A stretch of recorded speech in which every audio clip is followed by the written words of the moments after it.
The Power of Myth. Everyone, welcome back. Today we're diving into one of the most mind-blowing conversations ever recorded.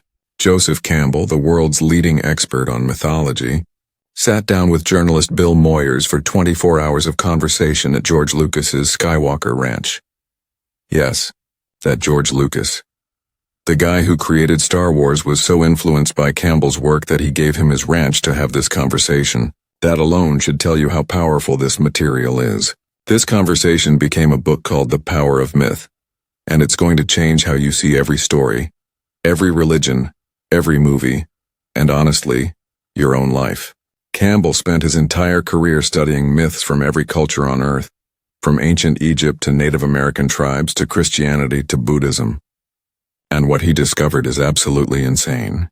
All these stories, separated by thousands of years and thousands of miles, are telling the same story. The names change, the settings change, but the core is identical. So let's break this down without any fluff. Just the pure insights that will make you see the world completely differently. Chapter 2. Why Myths Matter in the Modern World. Bill Moyers starts the conversation with the most important question. Why should we care about myths? We live in a modern world with science, technology, the internet. Who cares about old stories? Campbell's answer is brilliant. He says you can go through life ignoring myths, sure, but there will come a moment, usually near the end of your life, when you turn inward and ask, who am I? And if you've ignored the myths, you won't find yourself. You'll be lost. Myths aren't just entertainment. Ancient people didn't tell these stories casually. They were told at specific times of the year, under specific conditions. They were sacred. Why? Because myths bring us into harmony with reality. They're clues to our spiritual potential. They show us how to live, how to suffer, how to find meaning. Campbell points out something fascinating. In modern society, we've lost our rituals. Marriage used to be a sacred ceremony, a ritual transformation. Now it's just a formality, a party, paperwork. The same with coming of age. In ancient cultures, young people went through initiation rites. They were guided into adulthood by their community. Today, kids are lost. They don't belong to tribes. So what do? They create their own myths in gangs, in subcultures, in their own twisted initiation rites. Campbell says these kids weren't properly initiated into society, so they're making it up as they go. And here's the kicker. Myths are still everywhere, you just don't see them. When someone becomes a president or a judge, they're not just a person anymore. They become a symbol, a representative of something bigger. That's mythology operating right in front of you. Campbell also talks about how you can tell what a society values by looking at its tallest buildings. In the Middle Ages, the cathedral was the tallest. That was the center of life. Spiritual life mattered most. Then government palaces became the tallest. Political power mattered most. Today, office buildings, skyscrapers, economic power is what we worship now. That's our modern myth, whether we admit it or not. Chapter 3. The 4 functions of myths. Campbell breaks down myths into 4 core functions, and understanding these will change everything. First, the mystical function. Myths open the world to mystery. They remind us that there's something bigger than us, something we can't fully understand. Science tries to explain everything, and that's great. But science also admits it doesn't have all the answers. Myths live in that space of the unknown. Second, the cosmological function. This is where myths explain the shape of the universe, how things came to be. Every culture has a creation story, and they're all trying to answer the same question: where did we come from? Third, the sociological function. Myths create social order. They tell you how to behave in your society, what's right and wrong, what roles people play. Different cultures have different myths because they have different social structures. And fourth, the pedagogical function. Myths teach you how to live. They're instruction manuals for being human. How do you deal with suffering? How do you face death? How do you find love? Myths give you models. Campbell makes an incredible point here. We still create models today, but we do it with movie stars, with celebrities. We watch them in dark rooms that look like temples. We project ourselves onto them. We live vicariously through their stories. That's the same thing ancient people did with their gods and heroes. Cinema is our modern mythology. But most of the people writing these stories don't understand the responsibility they have. They're thinking about money, not about the ritual, not about the myth. That's why so many movies feel empty. They're myths without meaning. Chapter 4. The same story everywhere. Here's where it gets really wild.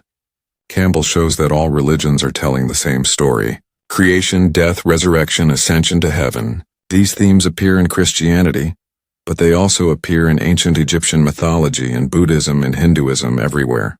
The details change. The names change. But the core story is identical. Why?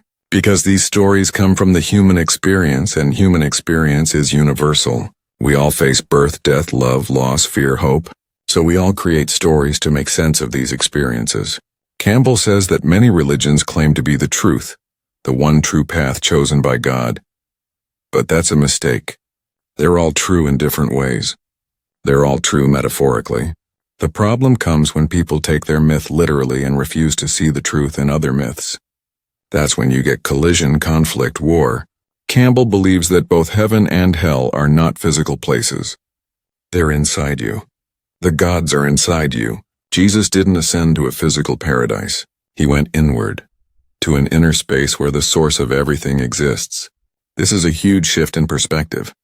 You're not looking for salvation outside yourself. It's already within you. You just have to find it. Campbell also points out that symbols and characters from one myth reappear in others across time and space, as if they're being passed down unconsciously through generations. The virgin birth appears in multiple religions. The hero's journey appears everywhere. It's like humanity has a shared unconscious, a shared library of stories. Chapter 5. The hero's journey. Campbell is famous for identifying the hero's journey, and it's everywhere once you see it. Star Wars follows it. The Matrix follows it. Harry Potter follows it. The hero starts in the ordinary world. They receive a call to adventure. They refuse the call at first. A mentor appears. They cross a threshold into a new world. They face trials. They reach the deepest cave, the greatest challenge. They seize the reward. They return home transformed. This pattern repeats in every culture because it's the pattern of human transformation. We all go through this journey in our own lives, leaving home, facing challenges, finding ourselves, returning changed. But Campbell also warns us. Society often celebrates the wrong heroes. Hitler was seen as a hero by millions. Napoleon was a hero. Today, celebrities are treated as heroes even though many of them haven't done anything truly heroic. We need to be careful who we elevate. Campbell also talks about heroines, the role of women in myths, which is often forgotten. He discusses the shift from goddess worship in agricultural societies to male gods in later civilizations. The mother goddess was central because she represented fertility, life, the earth.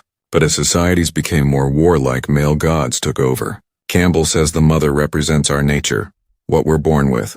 The father represents character, what we become. Finding the father in myths is about finding your destiny, your purpose.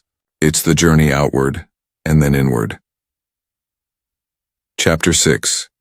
Death, rebirth, and the crossing. One of the heaviest topics Campbell covers is death. Myths teach us how to face death, how to accept it. Campbell says our life on earth is just a tiny part of our existence. Our body is just a vehicle. As we age, we become aware of the body's decline. But that's not the end. Myths tell us about the crossing from this life to the next. Campbell doesn't believe in a literal physical heaven. He believes in transformation, in the continuation of consciousness in some form. He uses Jesus as an example. Jesus accepted death fully. He didn't run from it. And in his death he became something more. He became food symbolically for others. Campbell says there must be death for there to be life. One generation dies so the next can be born. Burial is symbolic of placing someone back into the womb of the earth so they can be reborn. This is why so many cultures have elaborate death rituals. They're not just saying goodbye. They're guiding the person through the crossing. Campbell also emphasizes the need for a sacred space in your life, a place where you can go to be alone, to reflect, to connect with yourself. He calls it an incubator. It could be your bedroom, a corner of your house, anywhere. But you need it, because in that space you bring to light who you really are. You strip away all the roles you Chapter play, all the 7. masks, and Myths you in meet Modern yourself. Life. Campbell doesn't just talk about ancient myths. He shows how myths are still operating today, often in ways we don't realize. Marriage is a myth. Not in the sense that it's fake, but in the sense that it's a ritual transformation. Two people become one unit. That's a mythological concept. The problem is we've turned it into a social event, a party, instead of a sacred ritual. Coming of age is a myth. In traditional societies, there were clear rituals to mark the transition from child to adult. Vision quests, initiations, trials. Today we have nothing. Kids just stumble into adulthood confused. Campbell also talks about the destruction of the planet. He says one of the causes is the separation of God from nature in Western religion. In Genesis it says humans should dominate the earth. But Campbell says we are the earth. The water in rivers is the blood of our ancestors. When you look at Earth from the moon, you don't see borders, you don't see nations, you just see one planet. We need to reconnect with that. We need myths that honor the Earth, not dominate it. Campbell reflects on symbols throughout the conversation. Water represents purification, rebirth. The circle represents wholeness, unity. The center represents the self, the divine within. Numbers have meaning too. 21 is the age of reason. 9 is the number of divine power descending to humanity. These aren't random. They're part of the mythological language that humanity has used for thousands of years. Chapter 8. Final Thoughts. Here's the bottom line. Mythology is not dead. It's the foundation of everything you believe, everything you value, every story you love. Campbell spent his life showing us that myths are the penultimate truth. We can't describe the ultimate truth in words, it's beyond language, beyond concepts. But myths get us as close as we can get. They point us in the right direction. The hero's journey isn't just a story structure. It's your life. You are the hero of your own myth. You will be called to adventure. You will face trials. You will descend into darkness. And if you have the courage to keep going, you will be transformed. You will return with something valuable. Not just for yourself, but for your community. Campbell believed that artists are the modern myth makers, writers, filmmakers, musicians. They have a responsibility to create myths that inspire, that guide, that elevate. Not just entertainment, but stories with meaning.